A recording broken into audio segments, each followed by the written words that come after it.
The following presentation is brought to you by the Realm Network. Welcome back to another TNA Impact Wrestling review that I'm not complaining about this week. I tolerated this week's episode, and that is because it kicked off with the broken hotties, in a maze, Brother Nero eating raw corn, and the broken Matt having an iconic premonition. And we will find out what that premonition was as the review goes on, because it's so iconic. Impact did not kick off with however many guys coming out and cutting a promo. I'm so grateful for that. I'm grateful for the fact that we just jumped into a tag team match, and this tag team match was between EC3 and Jessie against Eli Drake, you dummies, and Aron Rex. Now, my only problem with this match was Aron Rex and his heel turn. This guy is Aron Rex, and why are you going to turn the guy into a heel with no actual storyline or anything? It's just like he was with like Eli Drake on The Fact of Life last week, and then somehow he just turned into a little snake in the grass and a little heel, and then today, well not today, but last night, he punched Jessie, had something in his hand, we're not quite sure what it was. What happened to the Aron Rex that made his debut and said he was going to do things his way? Well, he is kind of doing things his way, in a snaky way. And then we see Maria backstage, getting all dolled up, talking about Brandi and Cody Rhodes.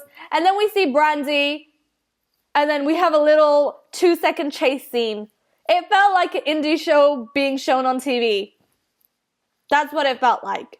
Wouldn't it just be great if we just had a special episode of Impact, but it was all about Hallows Eve at the Hardy Estate? That would have just been perfect. We see Grado backstage with Jeremy Borash. He says he's going to dress up like someone he's always wanted to dress up like. Yeah.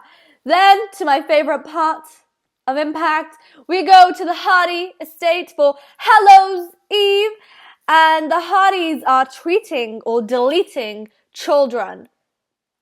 And could this get any better? Could it get any better?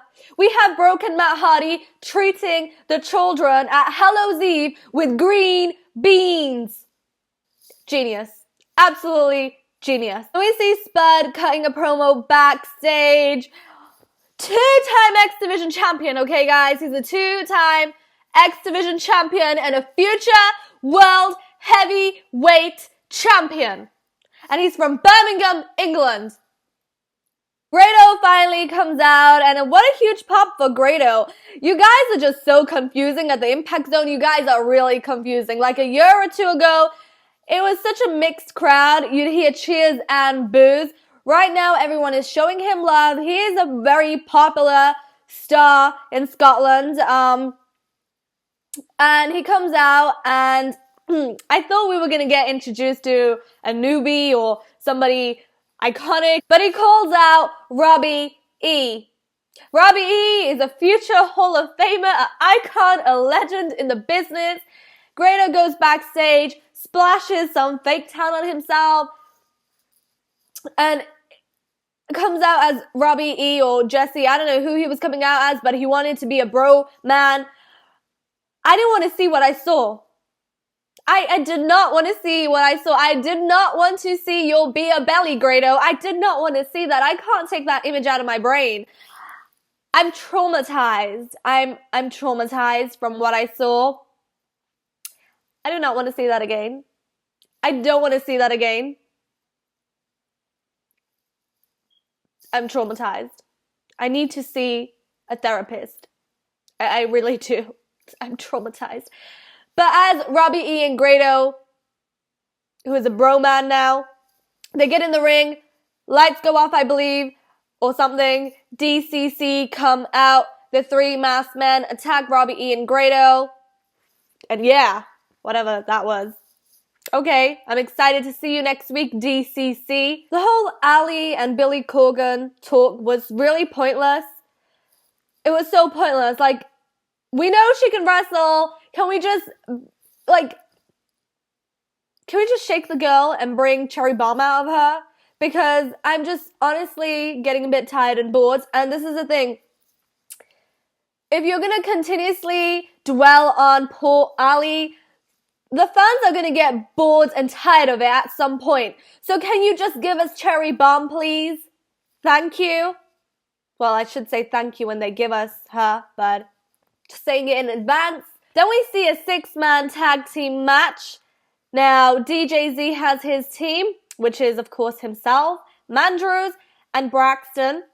And then Spud has his own team. And I was quite surprised that Spud had Crazy Stephen Abyss on his side. I was quite surprised by that. I don't know who I was expecting. I was expecting, like, Trevor Lee and Andrew Everett. They were, like, the two guys I was expecting. But nice to see Crazy Stephen Abyss. Sad that the whole Decay storyline with the Broken Hardys has kind of ended.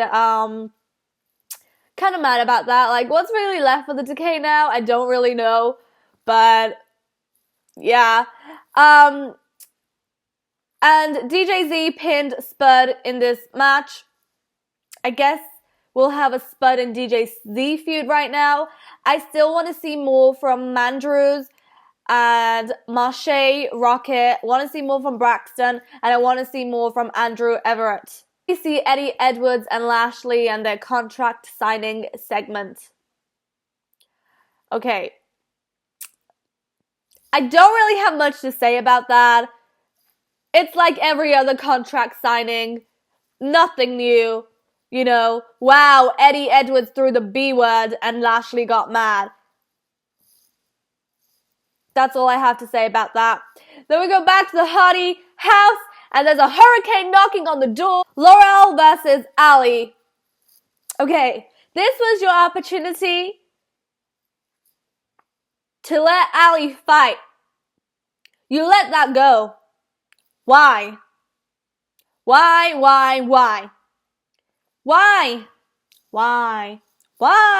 I don't really know. But Laurel wins with the vicious stomp she gave to Allie, and then she pinned Allie. I'm just like, what was the point of this? Okay, we know Allie is this weak, fragile, innocent, vulnerable ex-personal assistant or apprentice to Maria. What was the point of this match? Like, why? I don't really know. On to something interesting. Go back to the Hardy house, and this was absolutely my favorite part. Knock, knock, who's there? Trump and Hillary. Senor Benjamin opens the door, says to Trump,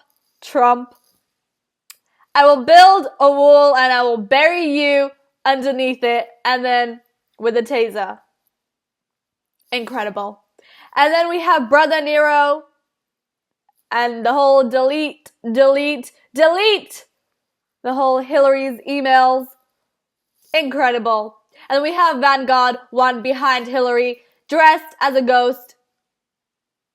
Again, incredible. Hillary running around afraid of Vanguard 1. Incredible. Absolutely. Say it with me. Incredible. I'm done for the day. It was so great. The Hardys are really good at using contemporary trends and issues, and just using them in storyline. They know what they're doing. Let's just put it at that. We see Jessie and Aron backstage. Okay, I want heel Jessie. I don't want Aron. I don't want heel Aron. I want heel Jessie. Do you remember how he used to come out and like doing, he was just amazing and he was hot. Now he's just like, meh, another wrestler. Why? Again. Jessie asks for another match for the Grand Championship. Aron agrees. Again, I'm not really understanding Aron as a character. I don't know. I've lost track. It's confusing. It just is. Okay, back to the Hardy house. I'm sick of saying that. Why couldn't we just have a Halloween episode of Impact? It was just about the Hardys and their Hallows Eve. Why? Okay, a little girl in a mask, a DCC mask, knocks on the door, hands, I believe it was an iPad, to Queen Rebecca and says, your husband must watch this. Your husband must watch this. And it's a message from DCC, and apparently they're going to come out next week. Cool. Then we have our main event, and it's an intergender mixed tag team match.